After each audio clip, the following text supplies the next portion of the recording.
kanimo. Pagbasa gikan sa Santos nga Ebanghelyo sumala ni Lucas. Himayaon ikaw, O Ginoo. Unya may usa ka tawo didto sa pundok nga miingon kaniya, magtutudlo sultihi ang akong igsuon nga bahinan unta ako niya sa katigayunan nga gibilin kanamo sa among amahan. Si Jesus mitubag kaniya, undo, kinsa may naghatag kanakog katungod sa paghusay o pagbahin sa katigayunan tali kaninyong duha.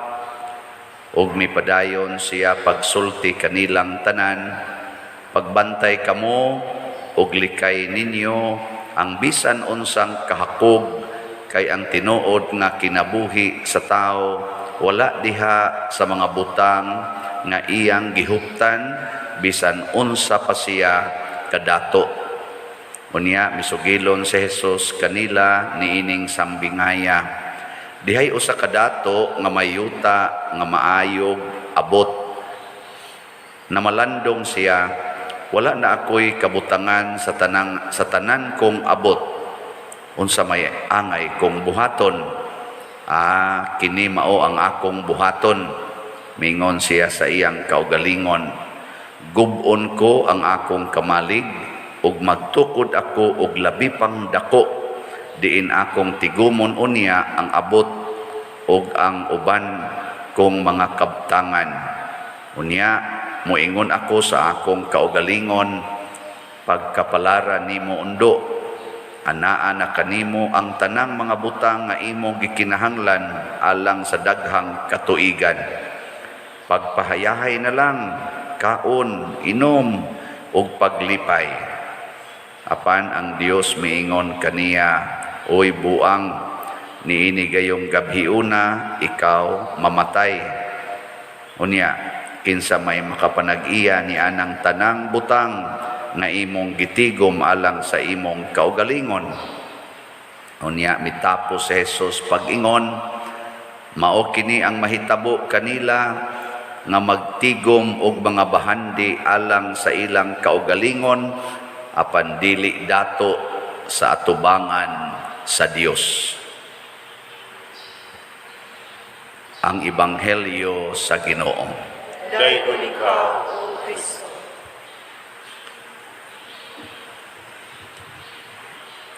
Nindot kay tagtubag kada nato basas Ebanghelyo, no? Unsa nay atong tubag? Daygon ikaw, O Kristo. Tinuod jud ka ng inyong gisulti.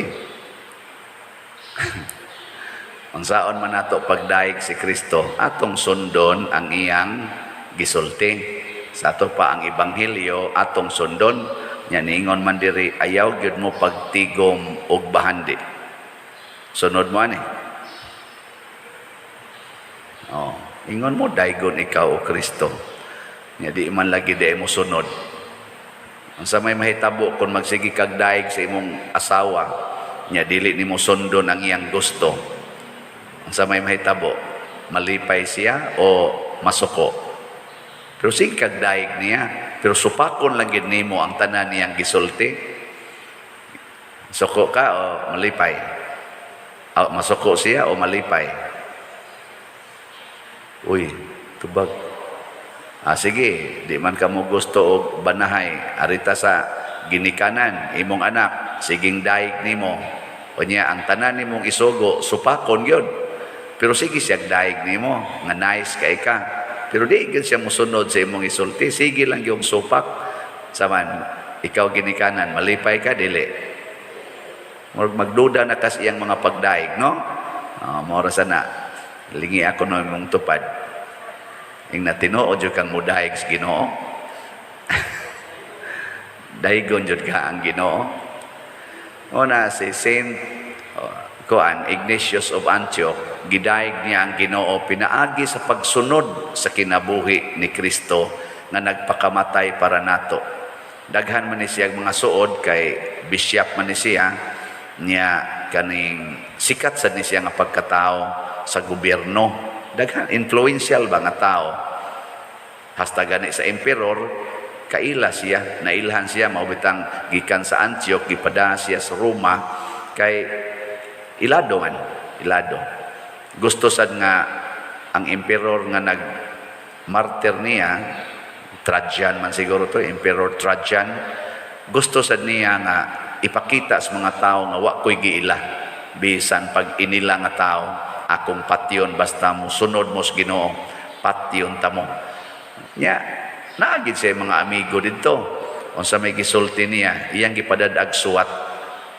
Iyang giingnan, tabangi ko ninyo ha, nga mulampos ning akong tumong, kay gusto na kayo ko nga mahimong pagkaon sa mga leon. Kay sama nga si Kristo nahimong pagkaon natong tanan para ta maluwas, gusto ko nga ang akong lawas mahimong pagkaon sa mga leon. Kamo, musuwat ka mo ana, o may tabangi in taon ko, tabangi in taon ko. Yan na pag-isay giingon nga, ayaw mong kasayop ha, basig muhatag mo nako og untimely kindness.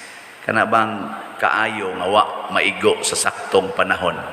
Kay kun mubabag kuno sila sa iyang dalan ngadto sa pagkamartir, untimely kindness na. Nya unsa may timely kindness nga mosuporta gyud sila nga makaon gyud siya sa leon. Naamo nang hunahuna. Wa no. Una-una lagod ipakaon kas leon, gischedulean na ka sunod buwan, ipakunis-kunis na kas mga leon. Malipay ka? Ilingi ay mong tupad. Malipay ka na? Naon ka? Oh, way malipay oy. Pero siya niingon si Saint Ignatius, ang akong kalipay dili mapulihan bisan unsa pa kadagkong sana kalibutanong butang og dungog o gahom sa kalibutan. Way makapuli aning akong kalipay karong gibati. Ang iyang gihunahuna kuno, na anak kuno siya'y rebirth, bag-ong pagkatao. Pagkatao nga di na mamatay. Pertigin niyang lipaya ana, matod pa niya, nga matao na siya sa di na gyud mamatay nga kinabuhi. Kay kining ato dinhing pagkatao nga atong gihuptan, mamatay man eh. Dali ra ni mamatay oy. Gatuo mo kaabot pa mo sunod adlaw. Way siguro ugma patay na. Mao na ang ato dinhing birthday. Maobitan na kada nako sulti og happy birthday, ang pasabot sad ana, prepare for your death. Kay kada nimo birthday, nagkaduol ka sa imong kamatayon. Di ba? Kada gyud birthday, sa ato pa ni uswag imong edad. Ni uswag, aduol na kas indik. Muna ini gyud, happy birthday, welcome death. Di ba? Happy birthday, commemoration man na sa birthday. Pero samtang sige kag ihap sa imong tuig, siging birthday, sige sa kang paduol sa imong death. Pero ang death para ni Saint Ignatius, basta mamatay ta kuyog ni Kristo, birthday sad na nato sa kinabuhi nga wa nay pagkamatay. Ug mao nay iyang excitement. Mao na diri sa unang pagbasa niingon si San Pablo, dili ni atong binuhatan kini gitawag og kaluwasan. Kani bang gitawag nato bag eternal life ba? Mao na itong gitawag og kaluwasan. Dili na nato binuhatan. Binuhatan na ni Kristo. Si Kristo mo'y naghatag nato niya ng eternal life. Nya kinsa man to ang iyang hatagan ana? Ang kadtorasang naningkamot pagsunod sa kinabuhi ni Kristo, diin gibiyaan gid niya tanan og misugo siya nato, if you want to follow me, deny yourself. Hate your father, your mother, husband, wife, children, houses, your work. Hate them for my sake. Para nako maura gyud kasuko nga makapalangit. Kanang masuko kas imong kaugalingon, masuko kas imong mga papa ug mama, mga igsuon, mga butang dinhis kalibutan tungod sa imong gugmas Ginoo. kana mo'y kasuko nga makapalangit. Nya namo nang klasihas kasuko. Ha? Oy, nabali gyud kaayo. Tungod sa atong paglaban sa atong kaugalingon, sa atong minahal o sa atong mga kabtangan, masuko tas Ginoo. Masuko gyud tas Ginoo kun hilabta na ang atong gimahal dinhi sa kalibutan. Magsigi pagintag ingon yang ngano man ka Lord, wa ka kakita, lisod na kaimi, wa na mihapit kaon, wa lang gyapon ko nimo dunggas akong pagampo nga makatrabaho na unta ko, wa lang gyapon ko roy trabaho, wa lang gyapon ko madawat, sige kong pang-apply, abot na kong pang-apply diri San Vicente Ferrer Paris, wa lang gyapon mo dawat sa Padersiano nako. Na may dagang nang-apply diri nga ako sa taong gibalibaran kay porti nagundaghana aning atong mga staff dinhi o ikumparar ninyo sa ubang simbahan ambot do na bay makatupong sa ingon ani lang ba nga gidak-on sa parokya ba way makatupong sa atong gidaghanon sa mga tao dinhi ay og sa kuan pata og sa gobyerno pata nga kanang plantilya oy overcrowded na ta. Overstaff.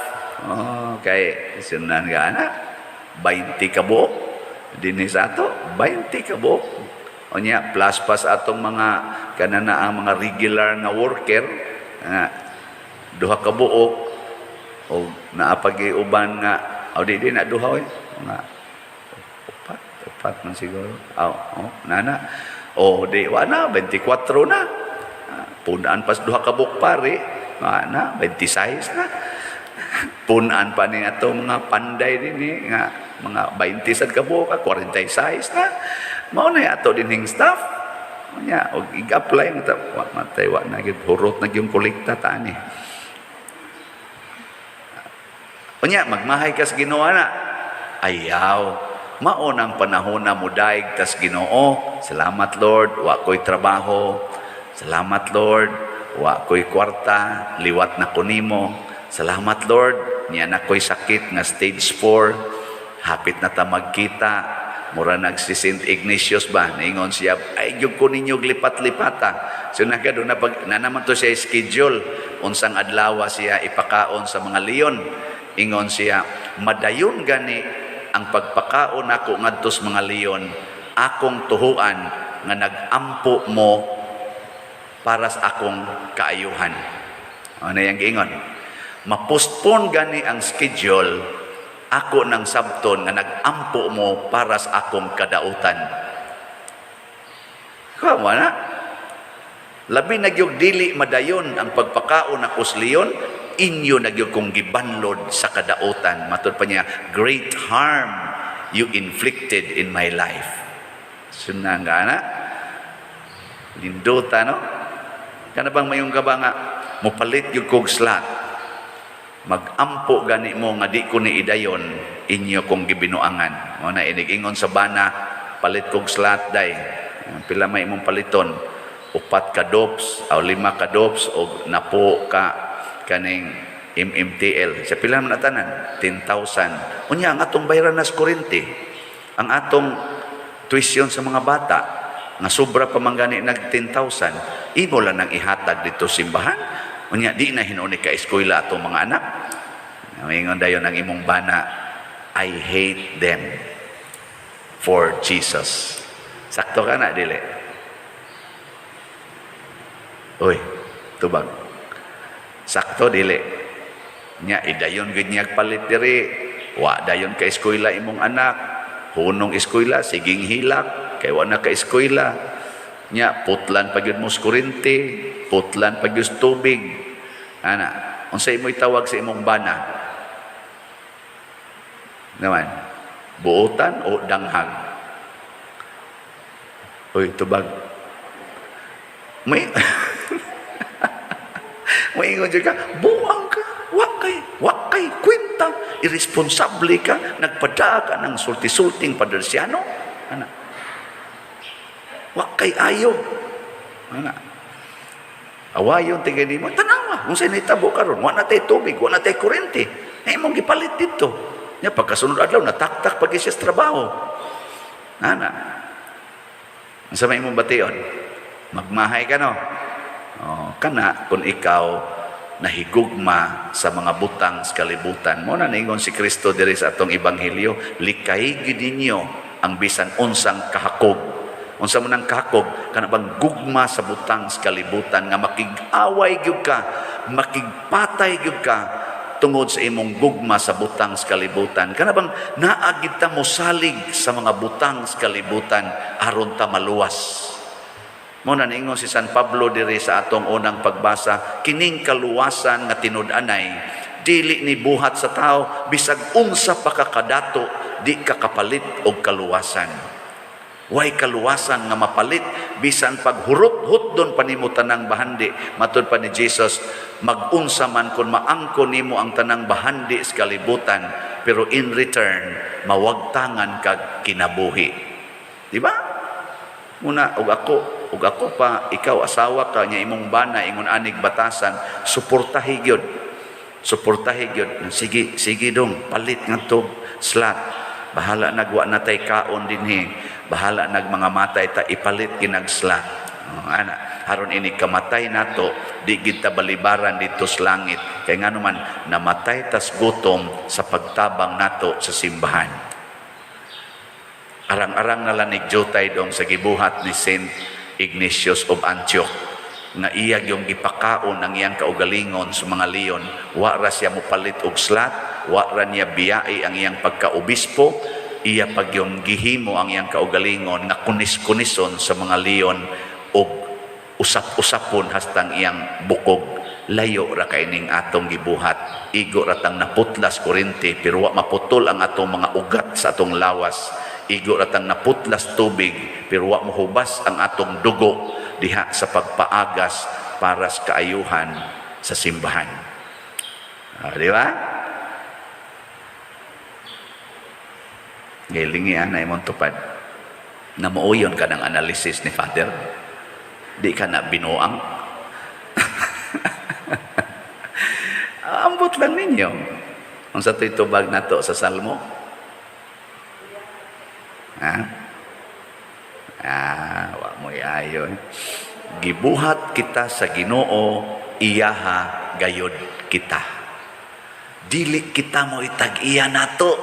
Ang gabuhat nato mo itag-iya og unsay iyang gisulti og unsa say iyang gipakita, maoy atong sundon kay iyaha gayod kita. Ang nakaapan gud nato mangangkon manggod ta nga kita nay tag-iya sa atong kinabuhi, kita nay tag-iya aning mga gihatag niya nato. Oy di na tinuod oy. Naay pobreng tao karon nagtrabaho og ordinaryo nga factory, nimpalit siya slot, usa ka slot. Ing siya, Father, ako na gining gihimong kanang sa to panaad sa Ginoo na kada buwan mo palit lang jud kog 10 minus slot kay pila ra man say akong sweldo, gamay ra man, pero di man gud nako ma-explain ang akong kalipay kung makapalit kog slot gikan sa akong ultimo kaayo nga sweldo. Ninduta no? Lipay ko no kay siya. Muna iya na ginang gibadgetan kada buwan, iya na jud kuno nang himuon nga mopalit gid siya slot. Ninduta kahagtanan nga naminaw aning akong misa ba. Mao sa nahimuon nilang patakarang kada buwan pader palit kog slot. Ako sad isip pare, ubay-ubay man sa kog makolekta, kada semana palit yung kog slot hangtod mabugto ning akong kinabuhi. Ano na ako sa commitment. Na kanina lipay ko, ordinaryo kaing tao, di pamilya tingali ni siya. Pero grabe ang iyang kuan tungod sa kalipay ug mauni ang bugti